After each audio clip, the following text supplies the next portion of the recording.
주요 증상으로는 속쓰림, 명치 통증이 있고 유발 원인으로는 헬리코박터 파일로리균과 진통소염제인데요. 양배추가 위에 도움이 되는 것은 사실이지만 위염이나 위궤양이 위암을 유발합니다. 맵고 짠 음식을 좋아하시는 분들이 위궤양이나 위염으로 병원을 사실입니다.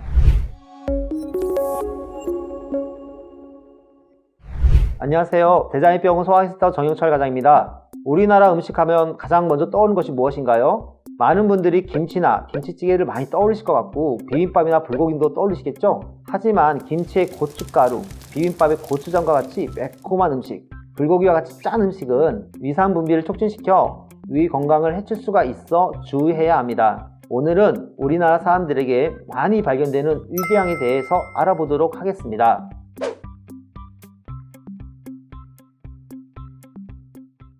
위궤양은 위 점막이 움푹하게 파인 상태를 의미하는데 다양한 원인으로 유발됩니다. 주요 증상으로는 속쓰림, 명치 통증이 있고 유발 원인으로는 헬리코박터 파일로리균과 진통소염제인데요.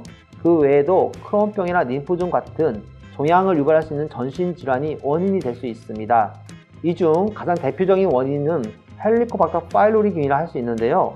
헬리코박터 파일로리균은 위궤양뿐만 아니라 각종 위장질환의 원인이 될 수 있습니다. 세계보건기구 산하 국제암연구소에서는 헬리코박터 파일로리균 감염을 위암의 1군 발암 요인으로 규정하여 결코 무시해서는 안 될 세균으로 보고 있습니다. 위장질환 환자에게 대부분 발견되지만 무조건 위장질환을 일으키는 것은 아니기 때문에 질병을 유발하거나 증상이 나타난 경우에만 치료를 진행하고 있습니다. 많은 분들이 소염진통제가 위궤양을 유발한다는 사실을 모르고 계시는데요. 소염진통제가 위 점막에 닿았을 때 자극으로 유발되거나 위 점막의 상피세포의 기능을 악화시킬 수 있어 위궤양을 유발할 수 있습니다. 위궤양과 다른 합병증이 동반된 경우에는 잠시 소염진통제나 아스피린은 중단하고 궤양치료를 진행해 궤양이 좋아진 후 소염진통제나 아스피린을 복용하는 것이 일반적입니다. 양배추즙을 복용한다고 해서 위궤양에 직접적인 도움이 된다고 보기는 어렵습니다. 건강기능식품으로 복용할 수는 있지만 치료 목적으로 복용하는 것은 추천드리지 않습니다. 위염이나 위궤양이 자주 발생하는 분이라면 상대적으로 위가 약해진 상태여서 위 건강에 더욱 신경을 써야겠지만 위염이나 위궤양이 위암을 유발하지는 않습니다. 하지만 위궤양 환자의 대부분이 헬리코박터 파일로리균 보균자인데요. 이 헬리코박터 파일로리균 감염은 위암의 위험 요인으로 볼 수 있어 주의하는 것이 좋습니다. 또한 위암의 가족력이 있다면 매년 정기적인 검진을 실시하는 것이 좋습니다.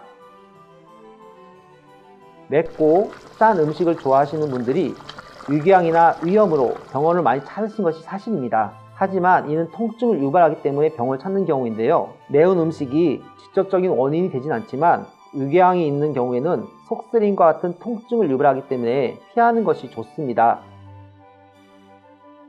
우선 위궤양의 원인을 파악하는 것이 가장 중요합니다. 소염진통제가 원인이라면 약제를 중단하고 위산분비 억제제 투약을 두세 달 진행하게 됩니다. 그리고 헬리코박터 파일로리균이 원인이라면 위궤양 치료를 하면서 추가적으로 재균 치료를 진행하게 됩니다. 위염과 위궤양과 같은 위장질환 치료는 식생활 습관 개선이 함께 이루어지지 않으면 만성화되기 쉽습니다. 건강한 식습관이나 생활 습관을 통해 건강을 지키시길 바랍니다. 감사합니다.